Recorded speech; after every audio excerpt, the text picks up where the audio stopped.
तो चलिए हम लोग पढ़ रहे हैं यूनिट नंबर 3 और उसका नाम है other essential elements of contract. सबसे पहले क्या पढ़े थे? Capacity to contract. कौन कौन कॉन्ट्रैक्ट करने के लिए लायबल है, मतलब क्या बोल एलिजिबल है। और उसमें था कि जिसका एज 18 ईयर्स हो चुका है वही कर सकता है, यानी मेजर होना चाहिए, माइनर नहीं।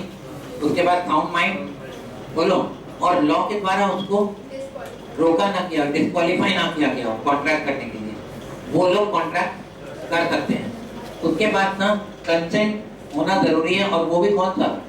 Free consent. फिर हमने किया कि 5 केसेस में माना जाएगा कंसेंट फ्री नहीं है, और इसको डिटेल में हमने कवर किया। कोएर्सन, अंडर इन्फ्लुएंस, फ्रॉड, मिसरिप्रेजेंटेशन और आखिरी में मिस्टेक। मिस्टेक में हमने ये भी किया कि अगर बायलैटरल मिस्टेक है, दोनों पार्टी की तरफ से गया कॉन्ट्रैक्ट वॉइड, वो कॉन्ट्रैक्ट सही नहीं है।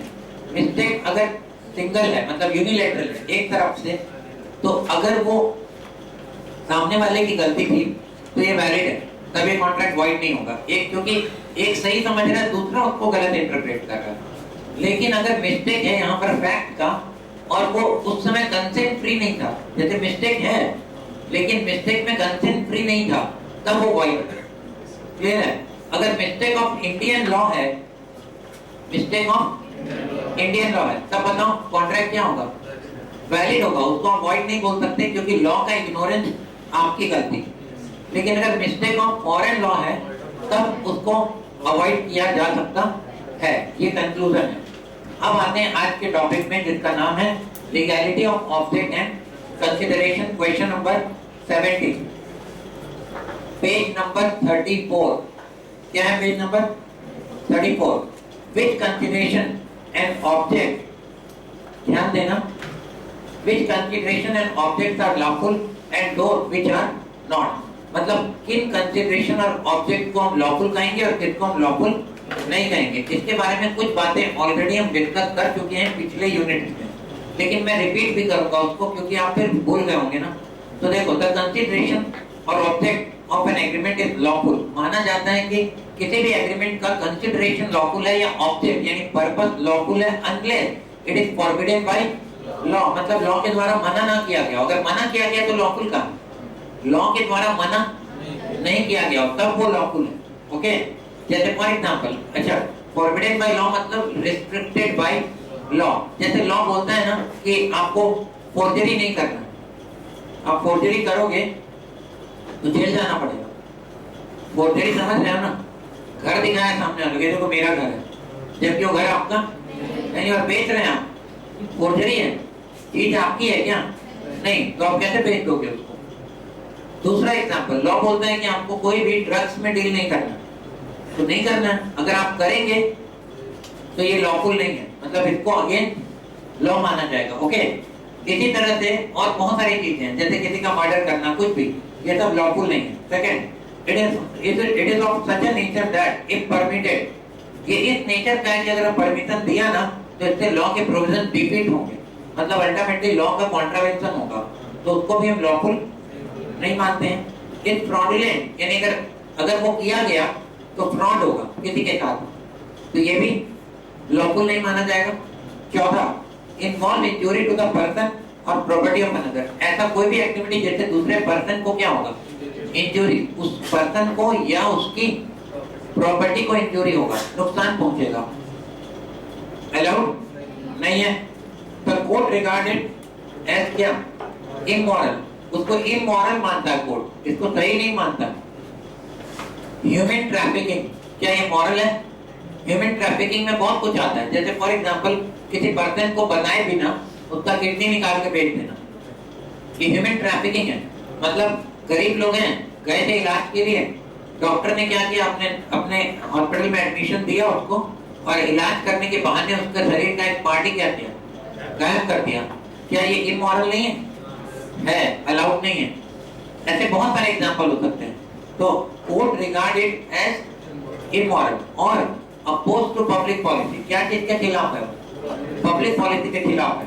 In each of these cases the consideration और object of an agreement is said to be unlawful. तो ये सब मामले बड़े क्लियर है, यहाँ कोई डाउट की कोई गुंजाइश नहीं है, एकदम क्लियर मामले हैं कि इन मामलों में हम उस कॉन्ट्रैक्ट को वैलिड नहीं मान सकते हैं। each agreement of which the object or consideration is unlawful, underline कर लो, is void. क्या होगा वो? Void होगा. In the following example, the agreement is void because the object is unlawful. पहला, A, B and C enter into an agreement for the division among them of gains acquired or to be acquired by them by fraud.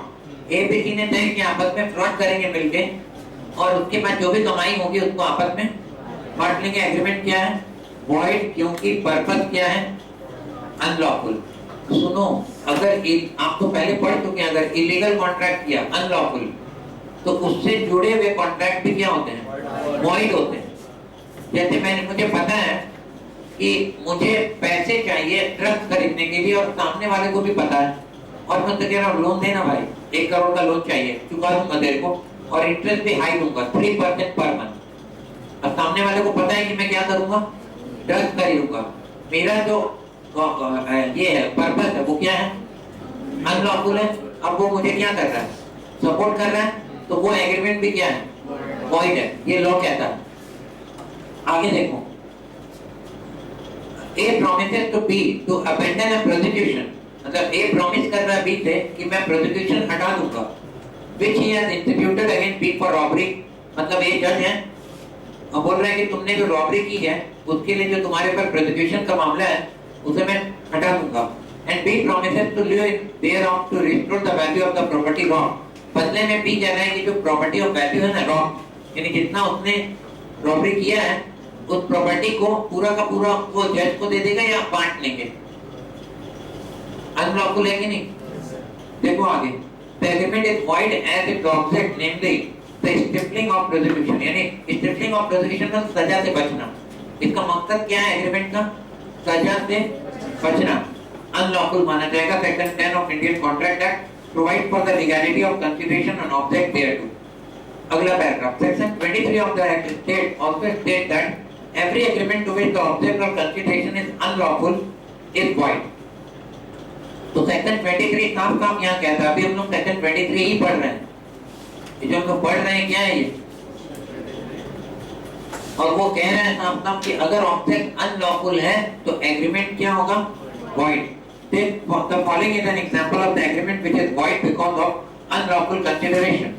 A promises to obtain from B an employment in public service. ये बोल रहा है B को कि मैं तुमको public service में लगा दूंगा, सरकारी नौकरी दिला दूंगा. और बी प्रॉमिस कर रहा है मैं तुमको 31 लाख रुपए पे करूंगा. क्या है ये? वॉइड है, क्योंकि पर्पस क्या है? Unlawful. As the consideration thereof is unlawful.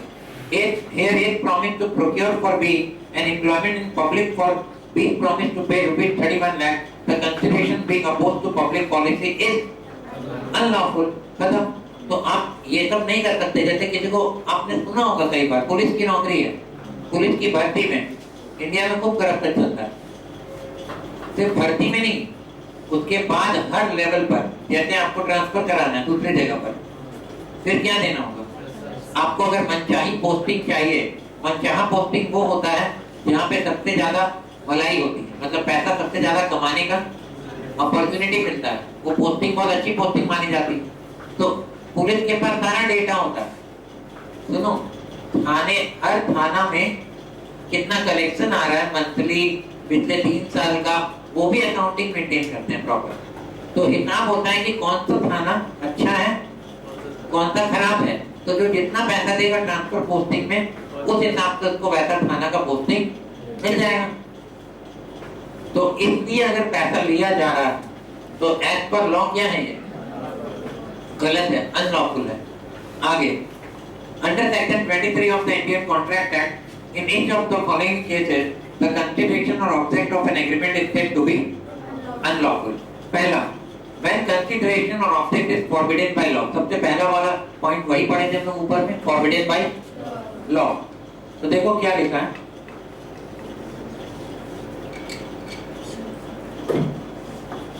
acts forbidden by law are those which are punishable under any statute as well as those prohibited by regulation or order made in existence of the authority conferred by the legislature. बोल रहे हैं किसको माना जाता है act prohibited by law?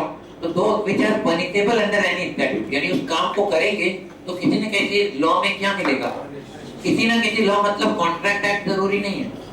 आप क्या कर रहे हैं, सपोज स्मगलिंग कर रहे हैं इंडिया के बाहर से, और उसके लिए क्या किया, कस्टम्स को मिला लिया आपका, बिना मिलाया होता नहीं है, मतलब उनको क्या सेट किया, और आपका माल बिना कस्टम वालों के नजर के साइड से आपको मिल जाएगा बिना कस्टम ड्यूटी पे किए। माल मंगाया, कस्टम ड्यूटी देना पड़ा नहीं, तो फायदा है। जैसे क्या फायदा है, अगर मैं गोल्ड की बात करूं तो कम से कम 12% से लेकर के उससे ज्यादा आपको कस्टम ड्यूटी और जीएसटी देना पड़ता है। 3% जीएसटी और कस्टम ड्यूटी 12% समथिंग है, तो 15% सस्ता मिलेगा गोल्ड आपको। अब सौदा कर लिया है कि 15 में से 7.5 तुम्हारा, 7.5 मेरा, मतलब 15% कमाई होगा ना आपको, तो उसमें से 7.5 तुम्हारा, 7.5 मेरा। तो कस्टम अथॉरिटी मिल गया, सपोज 1 करोड़ का सोना मंगा दिया, तो 1 करोड़ का 7.5% 7.5 लाख रुपए होता है, उसको कमाई हुआ 7.5 लाख, और हमें भी कमाई होगा कितना, 7.5 लाख। हो गया, काम बन गया। स्मगलिंग इसी को बोलते हैं। स्मगलिंग का मतलब ये नहीं था कि वो गुड्स मंगाना गलत था। स्मगलिंग तब होता है ना जब कस्टम ड्यूटी बहुत हाई होता है कोई भी प्रोडक्ट पर, तब स्मगलिंग के रास्ते बनेंगे ना। जैसे मान लो कस्टम ड्यूटी कितना है, 100%, तो सोचो 1 करोड़ का माल मंगाएंगे तो 100% ड्यूटी यानी 1 करोड़ ड्यूटी, तो सीधा 1 करोड़ की बचत होगी कस्टम ड्यूटी नहीं देने पर। क्लियर है पॉइंट? तो वैसे केस में हम शेयर करेंगे प्रॉफिट को, और वो माल थोड़ा कम में भी बेचेंगे ना मार्केट में, 10 लाख कम में, तो आराम से बिक जाएगा। बोलो, तो इस तरह से बिजनेस होता है, और ये लीगल है क्या? नहीं। अगला point, as well as those prohibited by regulation, या तो कोई रेगुलेशन के कारण प्रोहिबिटेड है, या किसी अथॉरिटी के authority conferred bye legislation, law के कारण कोई अथॉरिटी दी गई थी किसी को, और उसको उसके ऑर्डर के अगेंस्ट जाकर के हम काम करते हैं, तो वो सब माना जाएगा act prohibited by law. Example, a license to cut grass is given by X by the forest department under the forest act। बोल रहा है एक लाइसेंस दिया गया, given to X by the forest department। Forest department के permission के बिना लकड़ी काट सकते हैं आप जंगल से? नहीं, ये नेचुरल रिसोर्सेज है, आपको परमिशन नहीं है। परमिशन देंगे ना, मतलब बिना परमिशन के काटना अलाउ करेंगे ना, तो सब पूरा जंगल ही साफ कर देगा सब कोई। क्लियर है? ये हमें नहीं कर रहा प्रॉफिट के लिए। तो फॉरेस्ट डिपार्टमेंट आपको लाइसेंस देगा तब काटना। One of the terms of license is that licensee should not assign his interest under the license without the permission of forest officer। Condition ये था कि लाइसेंसी अपना इंटरेस्ट असाइन नहीं कर सकता, इसका मतलब अपना इंटरेस्ट ट्रांसफर नहीं कर सकता किसी और को। मतलब राइट किसको मिला था? एक्स को। क्या वो राइट वाई को ट्रांसफर कर सकता था? नहीं, बिना फॉरेस्ट ऑफिसर के परमिशन के ऐसा वो नहीं कर सकता था। And a fine is prescribed for a breach of this condition, और अगर इसको कंडीशन को ब्रीच किया गया तो क्या लगेगा? Fine. But the observation of the condition of licence is not obligatory under the forest act. मतलब ये जो बात अभी आपने पढ़ा ना, ये फॉरेस्ट एक्ट में नहीं था, ये कॉन्ट्रैक्ट में लिखा था। एक्ट नहीं कहता था ऐसा कि आप इसको असाइन नहीं कर सकते किसी और को, लेकिन जब फॉरेस्ट ऑफिसर ने जो कॉन्ट्रैक्ट बनाया था उसमें लिख दिया था, if a breach of the condition agrees to assign his interest under licence to be. A ने अपना इंटरेस्ट किसको असाइन कर दिया? बी को। दैट एग्रीमेंट विल बी, क्या बोल रहा है? वैलिड। क्यों? क्योंकि यहाँ हमने किसी लॉ का कॉन्ट्रावेंशन करेंगे तब ऑब्जेक्ट को अनलॉफुल माना जाएगा। तो यहाँ पर किसी लॉ का कॉन्ट्रावेंशन नहीं हो रहा है। Here the assignment is not prohibited by law. The condition against assignment has been imposed only for administrative purposes or solely for the protection of revenue। ऐसा इसलिए किया गया था ताकि कोई पर्सन किसी गलत आदमी को ये ट्रांसफर ना कर दे। मतलब मिस्टर ए को लाइसेंस दिया गया था और फॉरेस्ट ऑफिसर नहीं चाहता था कि मिस्टर ए इसे किसी गलत आदमी को ट्रांसफर कर दे, जैसे कोई माफिया को या समथिंग, जिससे कि उनको फ्यूचर में क्या हो, प्रॉब्लम हो। ये एडमिनिस्ट्रेटिव पर्पस से या रेवेन्यू के प्रोटेक्शन के लिए ऐसा कंडीशन डाला गया था, पर क्योंकि ये लॉ में नहीं लिखा था इसलिए हम इसे फॉरबिडन बाय लॉ बोलकर वॉइड डिक्लेयर नहीं कर सकते हैं। क्लियर हो गया पॉइंट अभी? सेकंड है when consideration or object defeats the provisions of law। मतलब अगर हम ये अलाउ करेंगे तो इससे लॉ के प्रोविजंस डिफीट हो जाएंगे, मतलब लॉ फॉलो नहीं हो पाएगा। The what defeat the presence of any law must be taken as limited to defeating the intention which the law has expressed. यानी लॉ का जो इंटेंशन था वो डिफीट नहीं होना चाहिए। लॉ का इंटेंशन जो था ये अभी आपको समझ में नहीं आएगा, ये बहुत इंपॉर्टेंट वर्ड है। आपको पता है जब भी किसी लॉ को इंटरप्रेट किया जाता है तो उसका इंटेंशन देखा जाता है कि लॉ बनाने के पीछे मकसद क्या था, और किसी को भी हम अलाउ नहीं करेंगे उस मकसद को डिफीट करने के। तो जनरली कोर्ट जब इंटरप्रेट करती है किसी डिस्प्यूट को, इंटरप्रेट करती है मतलब डिस्प्यूट हुआ ए और बी में, कोर्ट में गए, इंटरप्रेट करते समय ये भी देखा जाता है कि लॉ का इंटेंशन क्या था उस पॉइंट को बनाने के पहले। अब ये पता कैसे चलता है लॉ का इंटेंशन, मैं आपको बताता हूँ। जैसे मैं एक एग्जांपल दूंगा, इनकम टैक्स एक्ट हम पढ़ेंगे फ्यूचर में।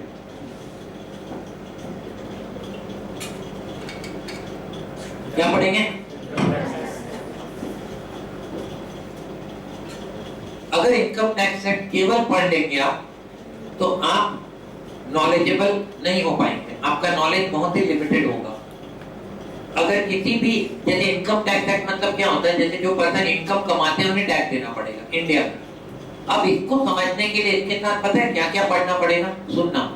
इनकम टैक्स एक्ट सबसे ऊपर, second number income tax rules, third number circular issued by CBDT central board of direct taxes, चौथा नंबर सपोज जुडिशियल प्रोनाउंसमेंट जैसे हाई कोर्ट सुप्रीम कोर्ट के ruling, तो समझ में आ रहा है। उसके बाद फिनेंस बिल और उसके बाद मेमोरेंडम एक्सप्लेनिंग फिनेंस बिल। इतनी सारी चीजों को पढ़ेंगे तब जाकर पता चलेगा लॉ का इंटेंशन क्या था। मैं बताता हूं कई बार क्या होता है कि अब सुनना, अभी जैसे इनकम टैक्स एक्ट बनाना होता है ना तो उसके पहले पार्लियामेंट में उस बिल को रखा जाता है। सबसे पहले बिल आता है तब वो एक्ट बनता है। बिल को सारे पार्लियामेंट के मेंबर क्या करते हैं, मेजॉरिटी उसको अप्रूव करती है, तब वो क्या बनेगा, एक्ट। तो हर साल फाइनेंस मिनिस्टर वो बिल पेश करते हैं पार्लियामेंट में, इनकम टैक्स वाला इनकम टैक्स बिल, उसको पढ़ते हैं और उसके मेन पॉइंट्स को पढ़ते हैं। फिर जहां पे, और वो ये बताते हैं कि हम जो उस एक्ट में बदलाव कर रहे हैं वो क्यों कर रहे हैं। जैसे कोई भी प्रोविजन वो बदल रहे हैं, क्यों बदल रहे हैं वो बताते हैं वहां पर पार्लियामेंट में। और अगर उससे छूट भी जाएगा ना तो उसका प्रिंट आउट भी रहता है, मतलब प्रिंटेड कॉपी भी रहता है, जिसको बोलते हैं मेमोरेंडम एक्सप्लेनिंग फाइनेंस बिल।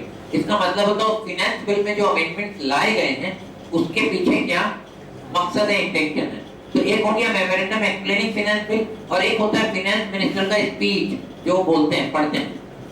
इन दोनों को कंसीडर किया जाता है लॉ को इंटरप्रेट करते समय, क्योंकि लॉ बनाने वाले ने, उन्होंने लॉ बनाया तो लॉ बनाते समय क्या सोचा था, उनके इंटेंशन को समझने के लिए मेमोरेंडम एक्सप्लेनिंग फाइनेंस बिल और फाइनेंस मिनिस्टर का स्पीच बोलो पढ़ना पड़ेगा लॉ के साथ, यानी एक्ट के साथ। जब सबको साथ में पढ़ोगे तब पता चलेगा कि वहां उस सेक्शन में वो बेनिफिट देना चाहते थे या पनिशमेंट देना चाहते थे, वो पता चल जाएगा।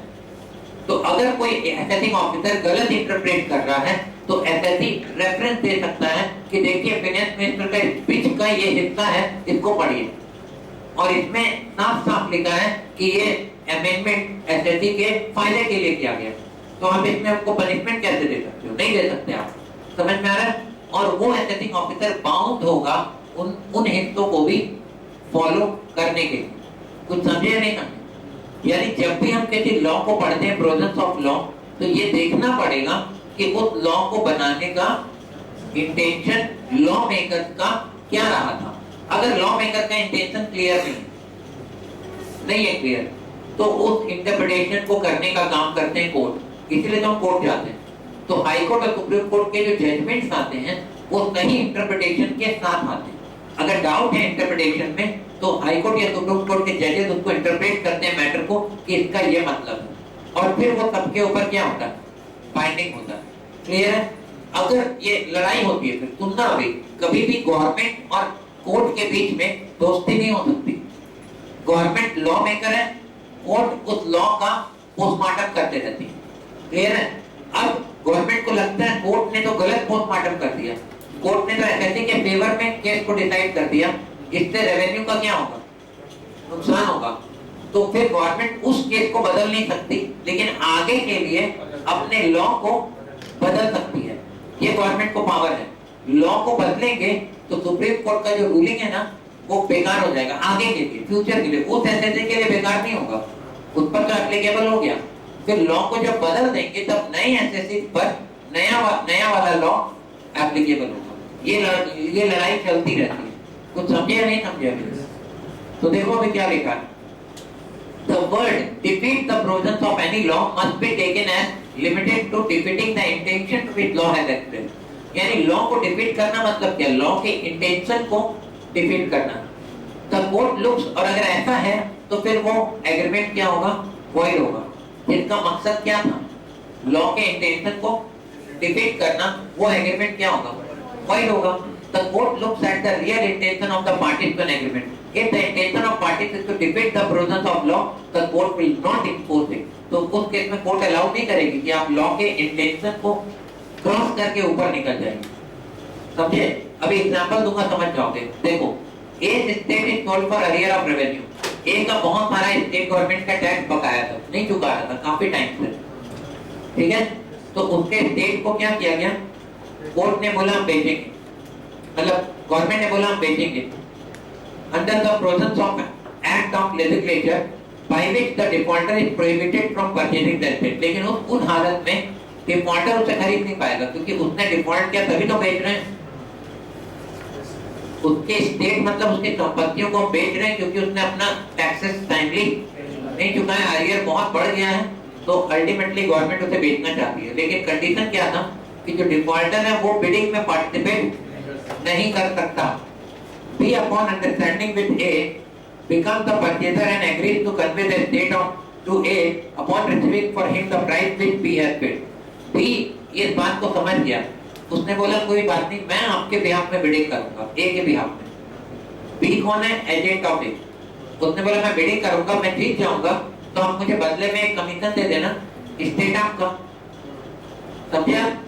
तो B क्या रोल प्ले कर रहा है, एजेंट ऑफ A। क्या लॉ यही चाहता था कि ए नहीं आएगा तो ये अपने एजेंट को भेज करके वो खरीद ले वापस प्रॉपर्टी? Answer is no. तो इसका मतलब लॉ का इंटेंशन यहाँ साफ है कि ए जो डिफॉल्टर है वो उसका ओनर नहीं बन सकता दोबारा। तो देखो, तो एग्रीमेंट इज वॉइड। कौन सा एग्रीमेंट, ए और बी के बीच में जो एग्रीमेंट हुआ वो क्या होगा, वॉइड होगा। As it renders the transaction it effect a purchase by the defaulter and would so defeat the object of the law। अगर ऐसा हम अलाउ करेंगे, कोर्ट अलाउ करेगी, तो इससे तो लॉ का इंटेंशन क्या हो जाएगा, डिफीट हो जाएगा। Understand the point? तो जो काम आप नहीं कर सकते वो आप अपने एजेंट को भेज के भी नहीं करा सकते। आप बोल भी नहीं रहे कि ये एजेंट है मेरा, लेकिन एग्रीमेंट को पढ़कर उससे समझ कर ये पता चल रहा है कि ए जो बी था वो जस्ट ए का एजेंट था, तो वो काम बी के थ्रू ए नहीं कर सकता। That's all. तो पॉइंट नंबर सेकंड क्लियर है सबको? When it is fraudulent, agreement which are entered into to promote fraud are void. कोई भी एग्रीमेंट जो किसको प्रमोट करे, for example an agreement for sale of goods for the purpose of smuggling them out of the country is void and the price of the goods so sold can not be recovered. बोल रहा है कोई goods smuggle करने का agreement किया था, smuggle, तो वैसे केस में इंडिया मतलब कंट्री के बाहर से कंट्री में स्मगलिंग करना था और उसके बदले में प्राइस पे करने का प्रॉमिस भी किया गया था, तो जो एग्रीमेंट है वो क्या है, वॉइड है। When consideration defeats any rule for the time being in force in India, बोल रहे हैं कि कंसिडरेशन ऐसा है जिससे कि किसी भी लॉ का क्या होगा, कोई रूल का क्या होगा, कॉन्ट्रावेंशन। जो इंडिया में रूल बनाया गया जो एप्लीकेबल है उसका कॉन्ट्रावेंशन होगा तो वो नहीं चलेगा, एक्सेप्टेबल नहीं। When consideration involves injury to the person or property of another, the term injury means criminal or wrongful harm। Criminal या wrongful harm, देखो ये किसी को भी ये हक नहीं बनता कि वो किसी दूसरे पर हाथ उठाए, मारपीट करे, उसको फिजिकल इंजरी दे, मतलब फिजिकली इंज्योर करे, ये पॉसिबल नहीं, मतलब ये गलत है एज पर लॉ। अगर कोई किसी भी कारण से ऐसा करता है तो ये ऑफेंस माना जाएगा। अगर समझो इस बात को, पहले समझो अभी ए ने बी को मारा, तो इसका ये जवाब नहीं हो सकता कि बी भी ए को मारेगा। ये सही तरीका नहीं। हम लोग सिविल सोसाइटी में रहते हैं, सब ये समाज का हिस्सा है। तो जिसने गलत किया, गलत के बदले में फिर गलत करना क्या सही हो जाएगा? ये आंसर इज नो। तो वैसे केस में जिसने गलत किया उससे पनिशमेंट देने के लिए आपको सही प्रोसेस में जाना पड़ेगा। तो किसी भी तरह का कोई भी क्या बोलेंगे उसको, हिंसा अलाउड नहीं एज पर लॉ। तो ध्यान देना अभी, the general term injury means criminal और wrongful harm in the following example. तो सुनो, इंडिया में अगर कोई भीड़ 100 लोग मिल करके किसी को मार देते हैं, जान से मार देते हैं, तो क्या ये जायज हो जाएगा? सिर्फ इतने कि उसने गलत किया। तो पता है क्या क्या कारण से ऐसा होता है? बहुत सारे छोटे छोटे रीजन। सबसे ज्यादा पॉपुलर रीजन मैं बता रहा हूँ, बच्चा चोरी करने की घटना, और खास करके ऐसे एरिया में जो कि पढ़े लिखे लोगों का जगह नहीं है, जैसे खास करके विलेजेस में, रिमोट एरियाज में अफवाह फैल जाती है कि गांव में कोई नया आदमी आ गया ना, और किसी ने गलती से उसको बोल दिया कि ये बच्चा चोर है, तो भीड़ मिल करके उसको क्या करेगी? मार डालेगी। भले ही वो सच में हो सकता था कि बच्चा चोर नहीं था, फॉर एग्जाम्पल, और ऐसा हुआ है, पहला। दूसरा, चोरी के इल्जाम में पकड़ लिया, इसके इल्जाम चोरी के इल्जाम। तो कई बार भीड़ जो है ना, वो मिल करके खुद ही सजा दे देती। तो ये बिल्कुल सही नहीं है, और इसको इस एक्टिविटी को कभी भी प्रमोट नहीं किया जाना चाहिए, ये गलत है। आप ऐसा सोचो, चोरी के बदले में किसी को मौत दे दें। मान लो उसने चोरी किया, तो उसको क्या सीधा ऊपर पहुंचा दें? ये तो कोई बात नहीं हुई। तो समझने की बात यहाँ पर ये है कि इस तरह के एक्टिविटीज को कभी भी जायज नहीं ठहराया जा सकता, रीजन चाहे जो भी हो। हम बहुत सारा एक्सक्यूज देंगे कि ये ऐसा था, इसने ऐसा कर दिया, हमेशा ऐसा करता था, तब भी आप उसको मार नहीं सकते, क्योंकि हम लोग सिविल सोसाइटी का पार्ट है। क्लियर है? आगे देखो क्या लिखा आगे। In the following example the object और consideration is unlawful as it involve injury to the person और प्रॉपर्टी ऑफ अनदर। क्योंकि बोल रहा है इससे क्या होगा, ये अनलॉफुल इसलिए क्योंकि इससे किसी पर्सन या प्रॉपर्टी की इंजुरी होगी। पहला point, an agreement to print a book in violation of another copyright is void। अगर किसी के कॉपीराइट का कॉन्ट्रावेंशन करके आप बुक प्रिंट कर लेते हैं, आप समझो एक बुक आता है सपोज 2000 रुपए का, महंगी बुक है, जिसने लिखा है उसने कॉपीराइट एक पब्लिशर को दिया, वो पब्लिशर इसे छापेगा और बेचेगा, तो ऑथर को रॉयल्टी देगा। बोलो। अब दूसरा कॉम्पिटिटर है, उसने क्या किया, उस बुक का कॉपी बना दिया। आज के जमाने में बहुत आसान है, कॉपी बना करके उसको बेचना शुरू किया, उसको किसी को भी रॉयल्टी देना पड़ेगा नहीं, और कॉपी करने का कॉस्ट भी क्या आएगा, कम आएगा। तो वो 2000 की किताब को मार्केट में 500 में बेच देगा, तो उसकी किताब धड़ाधड़ बिक जाएगी, कंटेंट तो सेम है अंदर का, ओरिजिनल और डुप्लीकेट से क्या मतलब। लेकिन क्या ये लीगली अलाउड है? मूवीज जो सिनेमा हॉल में लगता है उसका पायरेटेड वर्जन बहुत पॉपुलर था कुछ साल पहले तक, जब ये ओटीटी प्लेटफॉर्म नहीं आया था ना, तो हम सब क्या करते थे, पायरेटेड मूवीज लेकर के देख लेते थे।